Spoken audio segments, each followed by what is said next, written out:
This video is part 3 of Chapter 5, Memory for PSY 110S, the Psychological Sciences. We've talked about sensory memory, short-term memory, and long-term memory. Now we need to kind of shift to bigger picture ways of thinking about memory. One theory that has been proposed to help us understand the differences between those different forms of memory, sensory, short-term, and long-term, is to think about the degree to which information has to be processed at each of those stages. So encoding information, getting it into long-term memory, is connected to how we are able to pull information back out of long-term memory. The way you encode stuff is directly then predictive of the degree to which you're going to be able to get the information back out. Some types of encoding are better than others. When I sit down with students who are struggling in classes and I talk to them about how they study, oftentimes what students will tell me, especially new students, they will talk about how they read and they highlight and they read and they highlight. And then when they take a test, though, if that test requires them to actively recall information as opposed to just recognizing it, then they're in trouble because they've only studied in a way that encodes the information for recognition. It doesn't encode for actual recall. So it's one thing to recognize that something is familiar. It's another thing entirely to be able to recall it cold. So levels of processing theory assumes that bringing information in, it can be processed in different forms and with different levels of depth. So you can use simplistic encoding at the very, recalling the physical aspects of information or visual aspects of information, all the way to the semantic level, which requires elaboration. It requires meaningful connections with current to-be-learned information, connecting that up to information that you already know. The more elaborative and the semantic processing is, the better the ability of the person to recall information. Surface level stuff like reading and highlighting, even repetitive reading and highlighting, is fairly surface. You're not making meaningful connections. You're not elaborating on the information and connecting it to other stuff. So the physical side is just how the information appears, which is tied pretty directly to your sensory trace memory stage. It's also pretty fragile in terms of actually being able to recall the information. There's also acoustic. So when you're thinking about how the information sounds, if you're reading in your textbook and you sound out a word, you're going to remember the acoustics of it. You may not remember a lot beyond that. So both the physical and the acoustic, those are sensory trace sorts of issues. They may be kept alive in short-term memory through repetition. If, however, you really want that information to stick and you want to be able to pull it out of nowhere, without prompts, just pull that information out, then what's required is semantic processing, where you have to go deeper than the physical level. So basically, when you think about this, we can process a string of lowercase letters. And note that they're lowercase. That's the physical level. We can process how those letters sound. That's a little deeper. What we're having to do is translate what we see into something that has a sound. So if the string of letters has some vowels and some consonants, you can sound those and you can remember how they sound. Then if you want to go further, you need to create meaning. So how do these letters come together to form a word? So let's say that the letters are BRAIN. You can visually account for how those letters look. You can hear them B, R, A, N, how they sound. But then they have meaning, brain. When we say it as a whole word, it's connected to previous memories and other information. We have a working definition already in our head of what a brain is, and then we can know it based on that additional information. So this theory basically assumes that memories are going to be stronger when we process them more deeply. I've talked about the difference between recognition and recall. Now, when we can look at differences in how recognition memory for words is processed at different levels, using levels of processing theory.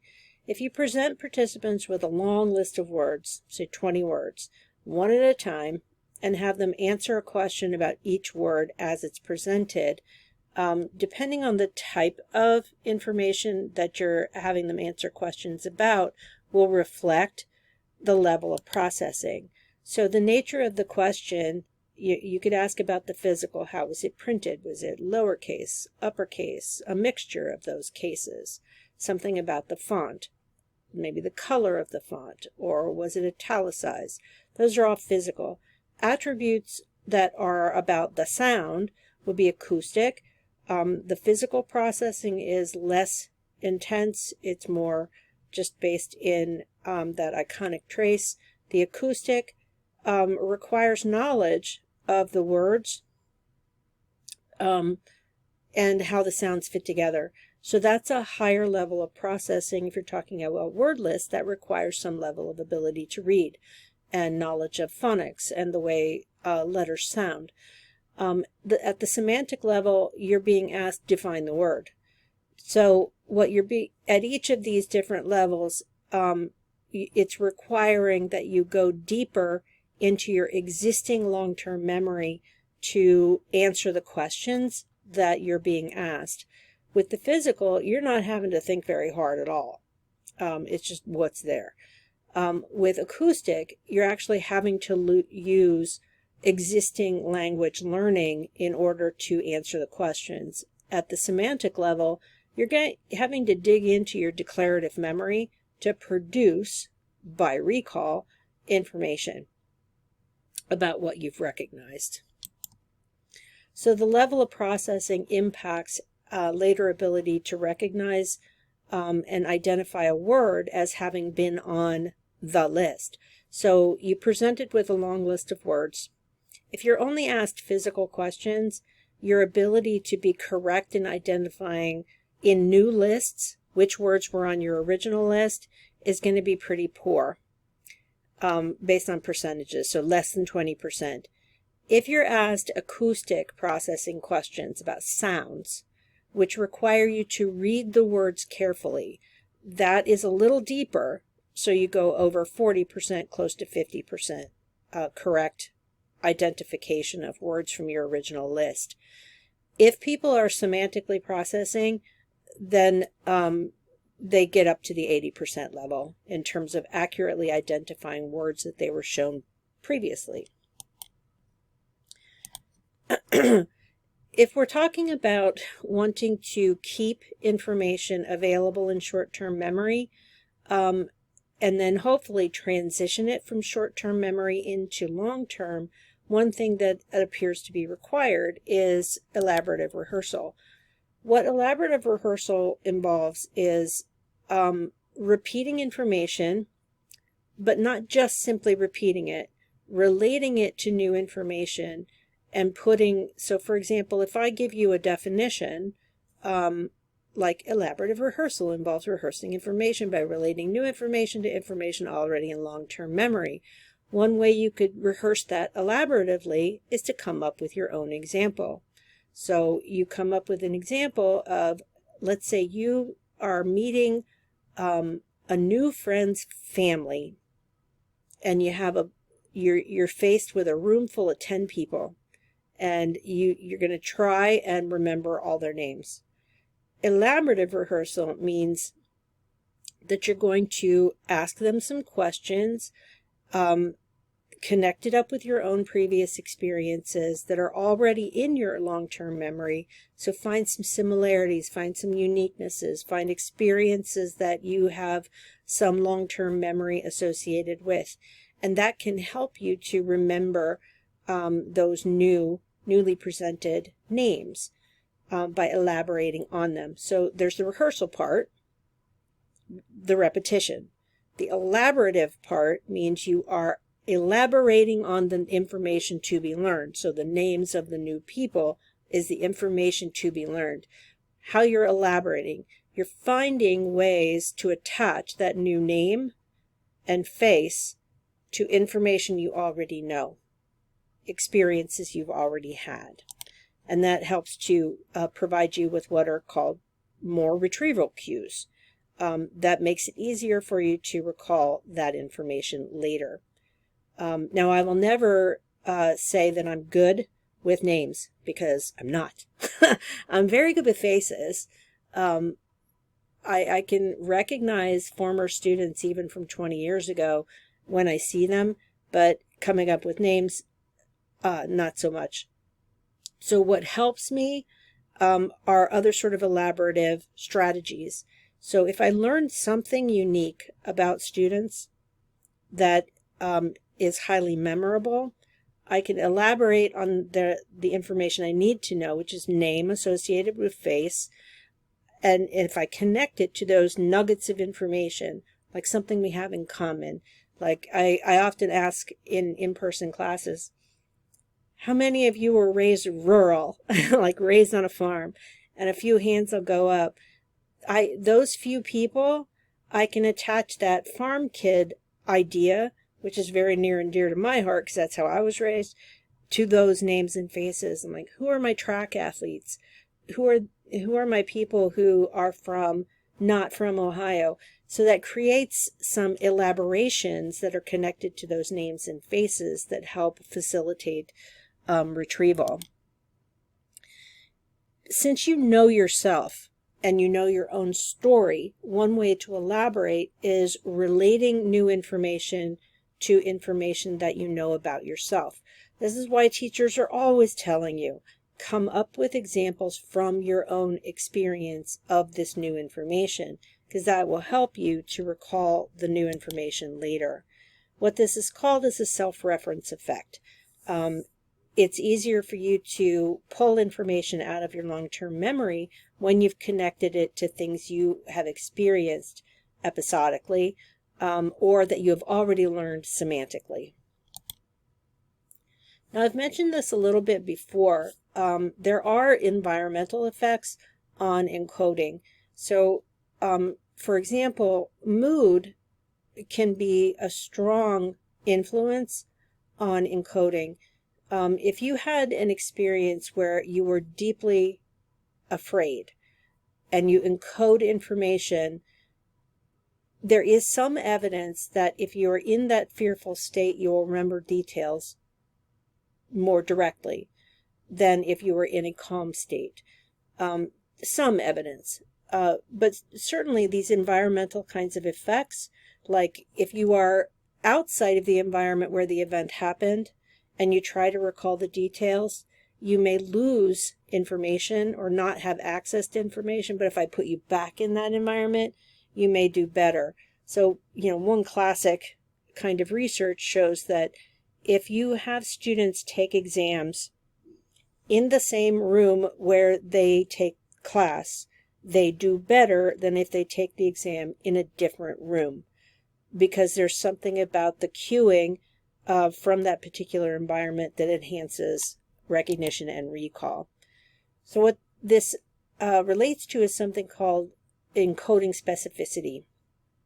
And this suggests that cues that were around the person, so environmental cues or mood-based cues, during encoding can be good cues for retrieval. So, for example, I used to, when I was in college, and even in grad school, I would study with music on, and I would often feel like, and some of my professors were willing to do this, they would let me, this is before iPods and iPhones and smartphones and the cloud and all of that. Some of my professors would permit me to listen to music on my Walkman, which none of you have ever had that experience. I was an 80s kid. Because just having the music in the background that I had listened to when I studied became a retrieval cue for me. There's also something called state-dependent memory, and this is more about your physiological state, and that includes mood. So mood, fatigue, arousal, all of those physiological kind of experiences can serve basically as cues. So one effect here is called the mood-dependent memory effect, and it shows that if you're in a particular mood, when you encode information, you're going to remember that, be able to recall that information more efficiently when you're in the same mood. So let's say you learned a piece of information when you were sad. You're going to have superior recall of that information when you were also sad. And, vice versa. If you were happy when you encoded the material, then you're going to have better luck with recall. You'll have greater accuracy when you're in that same mood. And this can also be shown in the mood congruence effect. Memory for experiences, for episodes, so episodic memories of events are often superior when we have the same kind of mood state as when that event occurred. Now, there's always been a lot of discussion. I know when my kids are in their 20s now, but when my kids were in school, in elementary school, it was all the rage to talk about learning styles. Like, there's some people who are visual learners, there are people who are physical learners, there are people who are semantic learners, and whatever. So there's been this argument that students have a dominant mode of learning, like verbal, visual, auditory, or kinesthetic. And for a while, this argument was, as an educator, you need to identify each student's dominant mode of learning and target your instruction to their dominant mode of learning. It's okay as a theory. It runs into some difficulty, though, later when you try and test it out. So when researchers have tested this assumption, the research has tended to show that even if you match teaching styles to what students say is their preferred learning style, it doesn't tend to lead to better performance. So essentially, when you ask people, like, I tend to see myself as a very visual learner. I like to look at things. I like to associate visual cues with new information that I'm trying to pull in. So I like learning visually. I don't like verbal quite as much, but I do it a lot. And kinesthetic, yeah, I do that too.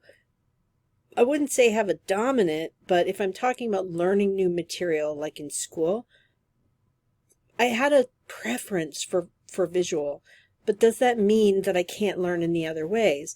And that's been the problem that has been identified by this research, is that typically people have abilities to learn in multiple ways, and while they may prefer one form of learning over another, find it more enjoyable, for example, that doesn't necessarily translate into superior performance if you match the mode of instruction to that type of preference.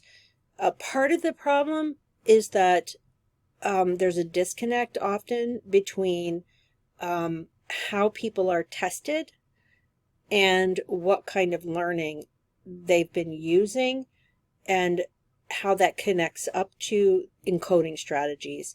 So for example, a lot of our tests are recognition and recall tests that heavily rely on verbal and auditory information. Heavily rely on verbal and auditory. So the way we test students often de-emphasizes the visual and kinesthetic, and overemphasizes the verbal visual. And that disconnect can be a partial explanation of what's going on, but what you're really talking about is preferences that people have in terms of how they enjoy bringing information in. It doesn't mean that they're incapable of demonstrating learning in other ways, and showing that they can actually prefer, or that they can actually perform on recognition and recall tests efficiently. So most students actually don't choose strategies for learning that are connected to their preferred learning styles. Even when they're educated on what their learning styles are, they tend to use very standard practices for trying to learn new information, as opposed to using, let's say, if I focus on my visual preference, do I actually create flashcards? Do I actually create visual representations that help me to remember stuff? Not always. I mean, there were times when I did that. Like when I had to learn all of the countries in Africa, and where they were on a map, that's a visual task. I would, draw out, using tracing paper, a blank map of Africa and just test myself over and over and over and over again. A lot of visual memory. But most of the time, students are not creating a study strategy that actually matches their learning style. And that kind of, connects back to what I was saying earlier, that most of our educational approach is very verbal, visual, or verbal and auditory dominant. Lots of words, lots of sounds.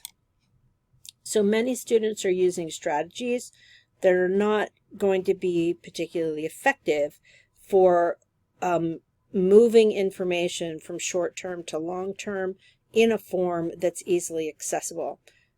So you may be using a mode of learning, but if you don't make that semantic elaboration, it's going to be extraordinarily difficult for you to pull newly learned information back out. So what can we do to improve encoding into long-term memory so that we can actually retrieve information efficiently at a later point in time? Now, there are lots of little tricks and strategies. Things like mnemonics, which are basically memory aids. In some ways, mnemonics help to chunk information in ways that make them easily recalled. In other ways, they directly tie new information to old information. Like when I taught, this isn't exactly a mnemonic, but it's similar. My kids, when they were in preschool, they had to demonstrate that they knew their telephone number. This is when there were landlines, telephone number and address, street address.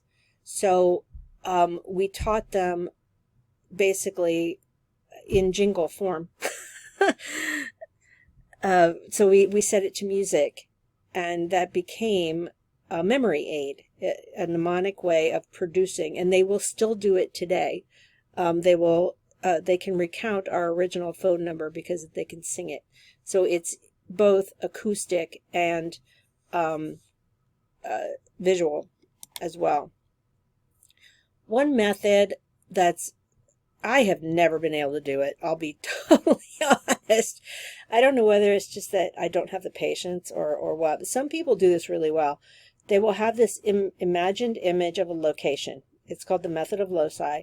So, and then if you have to remember a sequence of information, like the steps in a process or procedure, if you're imagining a big room and it's a room that's familiar with you, you basically create like images of the information of the process, and you put it in the visual room. So like one person I heard describe this was, he described having an empty museum in his head. And he would imagine hanging in picture frames the sequence of information in order around the museum exhibit. So basically in his mind, like a step-by-step process. He was a biology kid, and he was talking about a specific, very elaborate biological process, step by step by step, and he would hang it in these mental images of picture frames all around his mental image of a room. Another system, and this is another one I've never been able to do. I don't know why. This is called the peg word system. And this is where, and this is more like what I did with my kids to help them learn their phone numbers and their addresses, was to create an auditory, like a jingle or a song, but then you're also elaborating on it by creating visual images that are connected to it. So in addition to just remembering, say, the address, you could also then add pegged images that help you to further elaborate on the information and remember it more fully. Now, more practically for you as college students, one of the skills that is essential to being able to take a lot of exams, and exams that require a high degree of recall, in addition to recognition, is the ability to distribute your study over time. Far too often, and I certainly made this mistake, high school classes, I really, unless it was chemistry and higher level math, I just didn't struggle very much. I could read things and remember them pretty easily. When I got to college, that was an entirely different ballgame. And what I found I needed to do, while I could get away with C's and B's by cramming, if I wanted A's, I had to spread my studying out over several days of time, with rest periods in between, because the rest periods allow for consolidation of memory. And it allows you the opportunity to do more elaborative practice by spacing out your learning events.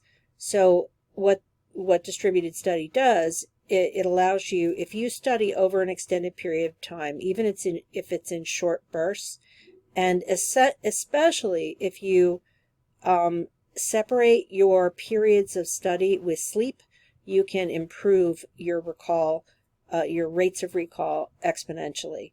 In addition to that, you can do what's called overlearning, which often has a pejorative meaning, like, oh, you're overthinking it, you're overdoing it, you're over whatever. Overlearning means if you really want to put information in so that under stress you will still be able to remember it, you drill it, overlearn it, overlearn it, overlearn it. And that means you're studying past the point of initial learning. So when I was trying to learn all the countries in Africa, I didn't stop after the first time I got them all right. I had to, in my own head, I had to successfully, correctly identify every country on the map 10 times before I could trust myself to take the test.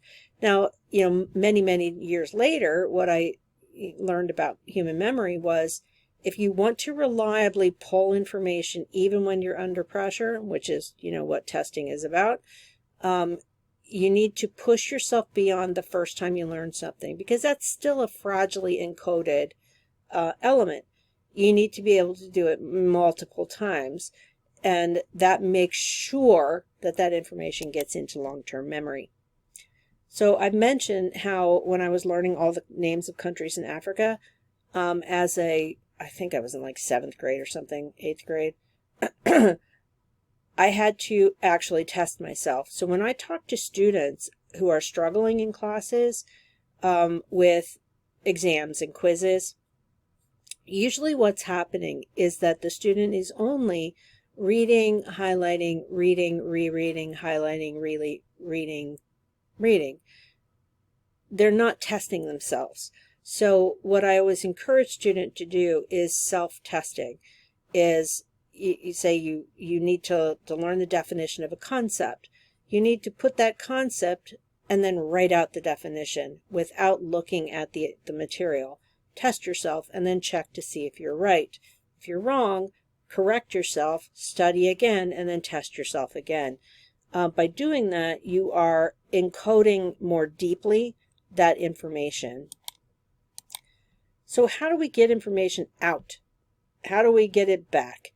Recall is a specific form of retrieval that means that you are reproducing information without any retrieval cues. So a recall test is an open-ended response where you're given a prompt and you have to fill in the answer.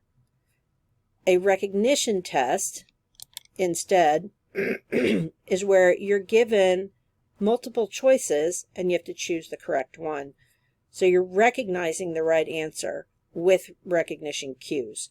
In recall tasks, you don't have multiple choices. You have to come up with it out of your own head.